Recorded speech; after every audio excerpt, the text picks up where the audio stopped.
Magandang umaga, tanghali, hapon o gabi sa inyong lahat. Malugod ko kayong inaanyayahan sa pagdiriwang ng ika-25 anibersaryo ng pagtatapos ng klase 11-75 sa Kolehiyo ng Medisina ng Universidad ng Pilipinas.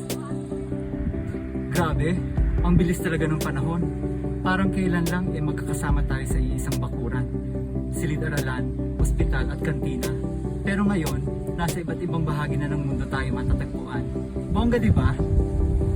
Hindi kaila sa ating lahat, nakakaiba ang pamamaraan ng pagdiriwang ng taunang pagtitipong ito ngayong taon dahil na rin sa mga pangyayaring naganap na hindi natin inaasahang maganap pero naganap ngayong taong 2020. Gayunpaman, di maaaring kitilin ng pandemyang ito ang apoy na nag-aalab sa mga miyembro ng aming klase.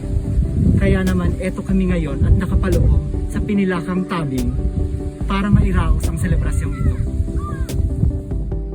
Saan man kayo naroroon, lubos ang aking kagalakan dahil kapiling namin kayo sa mga sandaling ito. Maraming salamat sa inyong pakikiisa sa ating pagsasama-samang virtual.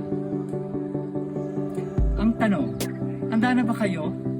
Ang sagot, oo naman. Kaya, ano pang hinihintay nyo? Tara na, kita-kita na!